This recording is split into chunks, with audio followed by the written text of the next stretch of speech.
যে কলিভল present first on টাইমলৈ স্বাগতম মই অভিলাষ আৰু লৈ আহিছোঁ এটা গুৰুত্বপূৰ্ণ খবৰ নলবাৰী কাণ্ডক লৈ এবাৰ খৰব হৈছে এবিএমছু বজৰং দলক তীক্ষ্ণ সমালোচনা কৰিছে স্পষ্টকৈ কৈছে বৰদিন উদযাপন কৰিবলৈ নিদিয়াৰ অধিকাৰ বজৰং দলে ক'ত পালে কোনে সাহস দিছে বজৰং দলক ধৰ্মীয় অধিকাৰ সকলোৰে আছে তেনেস্থলত বজৰং দলে বৰদিনৰ বস্তু সামগ্ৰী ভাঙি লণ্ডভণ্ড কৰাৰ অধিকাৰ ক'ত পালে বজৰং দলে জ্বলাই দিছিল বৰদিনৰ সামগ্ৰী আৰু তাৰ পিছতে সকলো সংখ্যালঘু সংগঠন খৰব দেখিবলৈ পোৱা গৈছে আৰু এইবাৰ এবিএমছুৱে তীক্ষ্ণ সমালোচনা কৰিছে বজৰং দলক এই সন্দৰ্ভত লৈ অহাৰ চেষ্টা কৰিছোঁ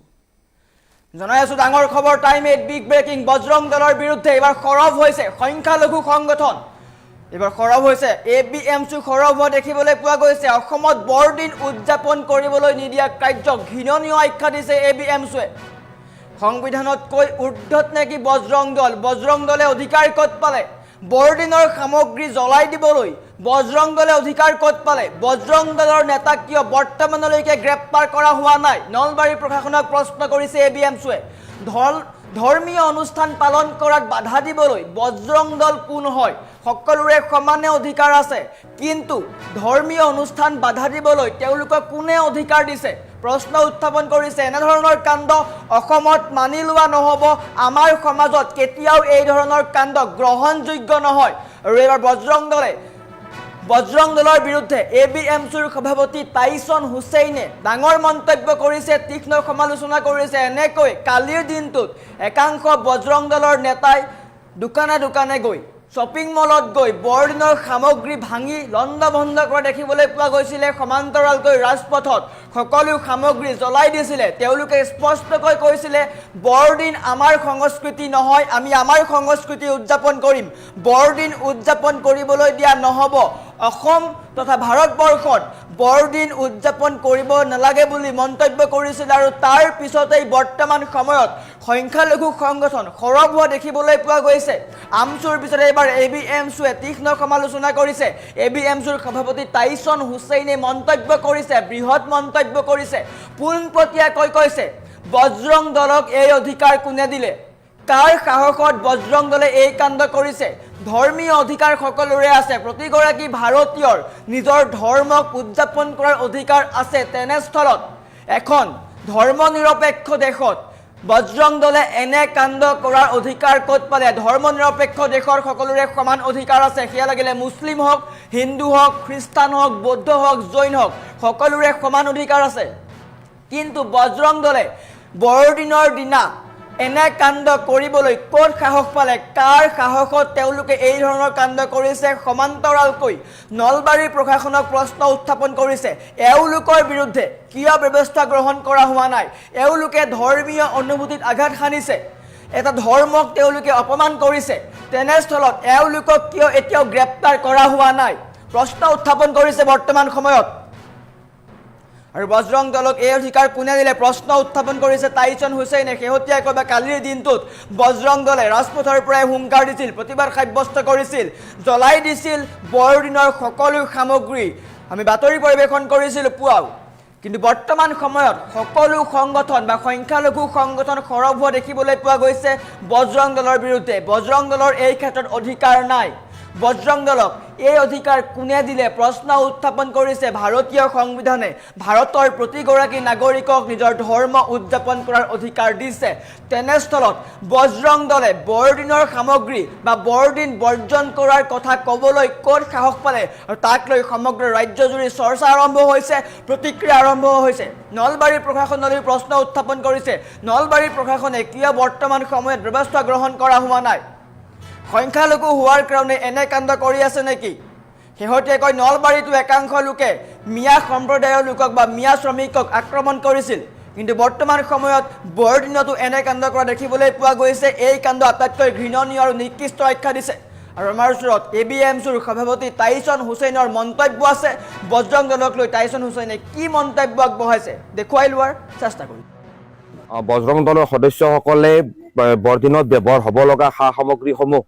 বিভিন্ন ধৰণে অগ্নিসংযোগ কৰিছে বৰদিন পালন কৰাত বাধা প্ৰদান কৰিছে আৰু কোনো কাৰণতে অসমত বা ভাৰতবৰ্ষত বৰদিন পালন কৰিব দিয়া নহ'ব বুলি আদি যি ঘৃণনীয় মন্তব্য কৰিছে তাৰ আমি তীব্ৰ ভাষাৰে আমি গৰিহণা জনাইছোঁ আচলতে এই ঘটনা অতিকে ঘৃণাজনিত এক অপৰাধৰ বহিঃপ্ৰকাশ আৰু এনেকুৱা ধৰণৰ অপৰাধে সামাজিক যি গাঁথনি সেই সামাজিক গাঁথনিৰ ওপৰত ব্যাপক প্ৰভাৱ পৰিব বুলি আমি আশংকা প্ৰকাশ কৰিছোঁ। ভাৰতীয় জাতীয়তাবাদ বিভিন্ন ভাষিক, বিভিন্ন সাংস্কৃতিক, বিভিন্ন বৰ্ণ ধৰ্মৰ এক সমন্বিত চিন্তা আৰু চেতনাৰ ৰূপে, যাৰ ভেটিটো নিৰ্মাণ হৈছিল 200 বছৰ বৃহত্তৰ ভাৰতীয় জাতিয়ে ব্ৰিটিছৰ বিৰুদ্ধে যি স্বাধীনতা সংগ্ৰাম চলাইছিল, সেই স্বাধীনতা সংগ্ৰামৰ মাজেৰে যি স্বাধীনতা সংগ্ৰামত বৃহত্তৰ ভাৰতীয় জাতিয়ে হিন্দু, মুছলমান, বৌদ্ধ, খ্ৰীষ্টান, পাৰ্চী সকলো ধৰ্মৰ মানুহ ঐক্যবদ্ধভাৱে, সকলো ভাষা ভাষী মানুহ ঐক্যবদ্ধভাৱে আমি ভাৰতীয় স্বাধীনতা সংগ্ৰামত অংশগ্ৰহণ কৰি ব্ৰিটিছৰ বিৰুদ্ধে আমি স্বাধীনতা লাভ কৰিছিলোঁ। আৰু এই স্বাধীনতা সংগ্ৰামৰ যি যৌক্তিক প্ৰাপ্তি বুলি কোৱা হয়, এয়া হ'ল আমাৰ ভাৰতবৰ্ষৰ পবিত্ৰ সংবিধান। ভাৰতৰ পবিত্ৰ সংবিধানৰ অনুচ্ছেদ 25 কি কৈছে যে প্ৰতিজন ভাৰতীয় নাগৰিকে নিজৰ বিশ্বাস অনুসৰি, নিজৰ ইচ্ছা অনুসৰি যিকোনো ধৰ্ম গ্ৰহণ কৰিব পাৰে, যিকোনো ধৰ্ম পালন কৰিব পাৰে। তো আজি নলবাৰী জিলাত এই একাংশ বজৰং দলৰ সদস্যই সংখ্যালঘু খ্ৰীষ্টান ধৰ্মৰ পবিত্ৰ বৰদিন উৎসৱ পালন কৰাত যি বাধা প্ৰদান কৰিছে মুকলিভাৱে অন কেমেৰা, এতিয়ালৈকে নলবাৰী জিলা প্ৰশাসনে কিয় উক্ত বজৰং দলৰ সদস্যসকলক গ্ৰেপ্তাৰ কৰিব পৰা নাই? আজি আইনৰ শাসন নলবাৰীত ধ্বংস হৈ গৈছে নেকি? সেই প্ৰশ্ন আমি ABMC উত্থাপন কৰিছো। আজি বজৰং দলৰ সদস্যসকল কোন হয়, যি সদস্যসকলে আজি দেশত এটা ধৰ্মৰ নিৰ্দিষ্ট ধৰ্মৰ এটা অনুষ্ঠান পালন কৰাত তেওঁলোকে বাধা প্ৰদান কৰিছে? আজি বৰদিন যি এটা উৎসৱ বুলি কোৱা হয়, যি এটা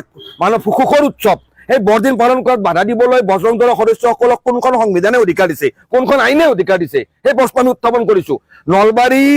জিলাৰ আৰক্ষী অধীক্ষক আৰু জিলা আয়ুক্তৰ নাকৰ তলত নলবাৰী চহৰৰ মাজমজিয়াত ঘটনা সংঘটিত হ'ব পাৰিছে। আজি আইনৰ শাসনৰ অস্তিত্ব নলবাৰীত নাইকিয়া হৈ গৈছে নেকি? এই প্ৰশ্ন আমি উত্থাপন কৰিছো। নে নলবাৰী জিলা প্ৰশাসন এই ক্ষেত্ৰত নীৰৱ হৈ থাকি তেওঁলোকে কি তাত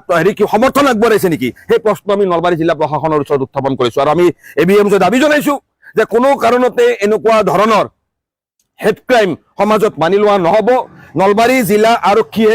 শীঘ্ৰেই উক্ত বজৰং দলৰ সদস্যসকলৰ বিৰুদ্ধে স্বমতো গোচৰ ৰুজু কৰি দেশৰ সামাজিক গাঁথনি,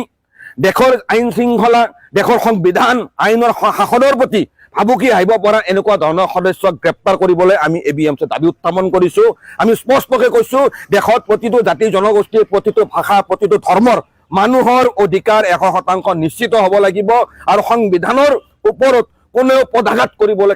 কোনেও কেতিয়াও আমি সুযোগ দিয়া নহ'ব। কাকো এই কথা আমি স্পষ্টকৈ কৈ দিছো যে সংবিধানৰ ওপৰত আক্ৰমণ নমাই আনিলে তাৰ বিৰুদ্ধে ব্যাপক গণপ্ৰতিবাদ গঢ়ি তোলা হ'ব। বজৰং দলৰ সদস্যসকলে বৰদিনত ব্যৱহাৰ হ'ব লগা সা সামগ্ৰীসমূহ বিভিন্ন ধৰণে অগ্নিসংযোগ কৰিছে, বৰদিন পালন কৰাত বাধা প্ৰদান কৰিছে, আৰু কোনো কাৰণতে অসমত বা ভাৰতবৰ্ষত বৰদিন পালন কৰিব দিয়া নহ'ব বুলি আদি যি ঘৃণনীয় মন্তব্য কৰিছে তাৰ আমি তীব্ৰ ভাষাৰে আমি গৰিহণা জনাইছো। আচলতে এই ঘটনা অতিকে ঘৃণাজনিত এক অপৰাধৰ বহিঃপ্ৰকাশ আৰু এনেকুৱা ধৰণৰ অপৰাধে সামাজিক যি গাঁথনি সেই সামাজিক গাঁথনিৰ ওপৰত ব্যাপক প্ৰভাৱ পৰিব বুলি আমি আশংকা প্ৰকাশ কৰিছো। ভাৰতীয় জাতীয়তাবাদ বিভিন্ন ভাষিক, বিভিন্ন সাংস্কৃতিক, বিভিন্ন বৰ্ণ ধৰ্মৰ এক সমন্বিত চিন্তা আৰু চেতনাৰ ৰূপে, যাৰ ভেটিটো নিৰ্মাণ হৈছিল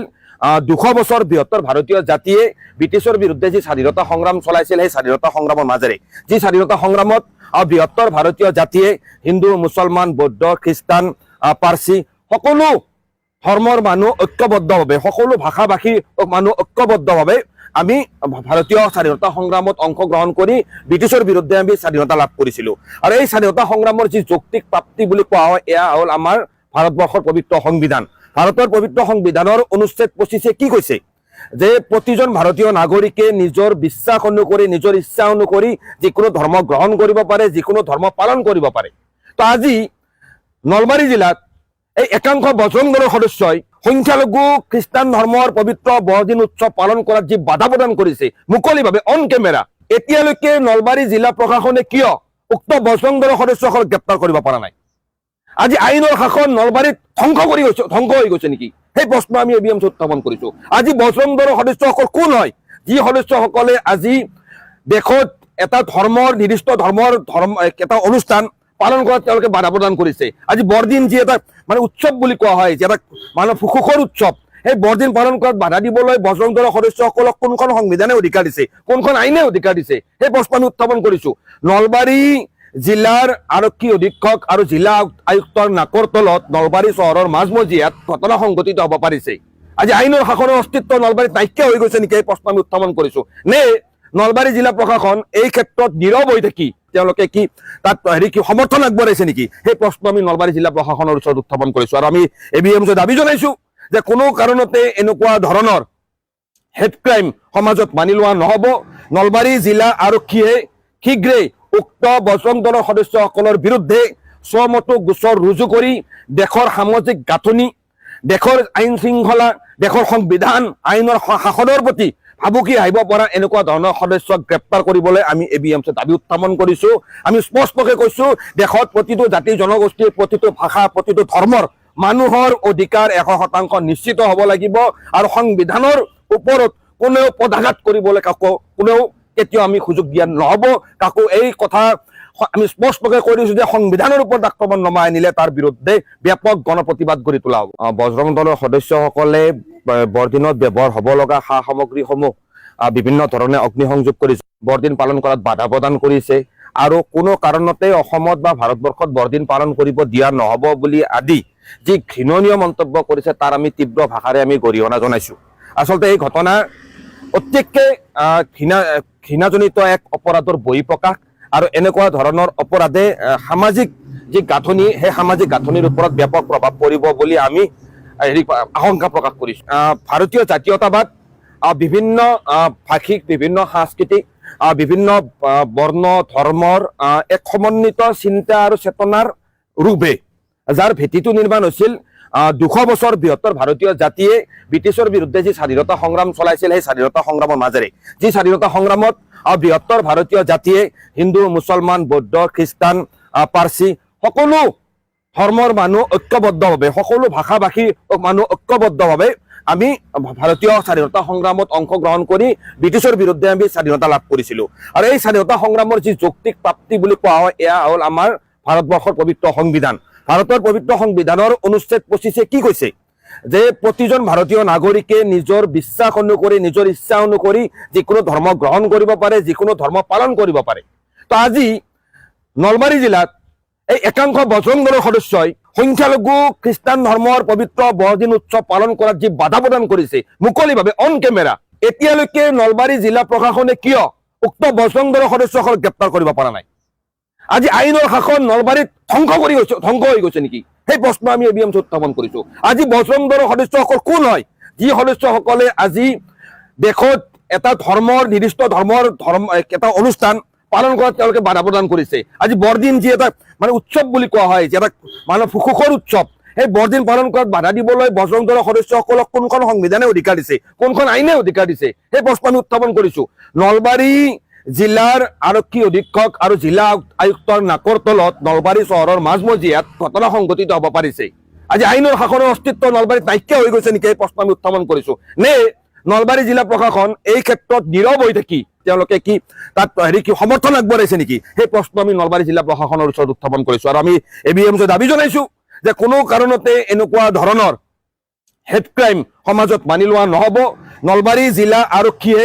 শীঘ্ৰেই উক্ত বজৰং দলৰ সদস্যসকলৰ বিৰুদ্ধে স্বমতো গোচৰ ৰুজু কৰি দেশৰ সামাজিক গাঁথনি, দেশৰ আইন শৃংখলা, দেশৰ সংবিধান, আইনৰ শাসনৰ প্ৰতি ভাবুকি আহিব পৰা এনেকুৱা ধৰণৰ সদস্যক গ্ৰেপ্তাৰ কৰিবলৈ আমি ABMC দাবী উত্থাপন কৰিছো। আমি স্পষ্টকৈ কৈছো, দেশত প্ৰতিটো জাতি জনগোষ্ঠীৰ, প্ৰতিটো ভাষা, প্ৰতিটো ধৰ্মৰ মানুহৰ অধিকাৰ 100% নিশ্চিত হ'ব লাগিব। আৰু সংবিধানৰ ওপৰত কোনেও পদাঘাত কৰিবলৈ কোনেও কেতিয়াও আমি সুযোগ দিয়া নহ'ব। কাকো এই কথা আমি স্পষ্টকৈ কৈ দিছো যে সংবিধানৰ ওপৰত আক্ৰমণ নমাই আনিলে তাৰ বিৰুদ্ধে ব্যাপক গণপ্ৰতিবাদ গঢ়ি তোলা হ'ব। বজৰং দলৰ সদস্যসকলে বৰদিনত ব্যৱহাৰ হ'ব লগা সা সামগ্ৰীসমূহ বিভিন্ন ধৰণে অগ্নিসংযোগ কৰিছে, বৰদিন পালন কৰাত বাধা প্ৰদান কৰিছে আৰু কোনো কাৰণতে অসমত বা ভাৰতবৰ্ষত বৰদিন পালন কৰিব দিয়া নহ'ব বুলি আদি যি ঘৃণনীয় মন্তব্য কৰিছে তাৰ আমি তীব্ৰ ভাষাৰে আমি গৰিহণা জনাইছো। আচলতে এই ঘটনা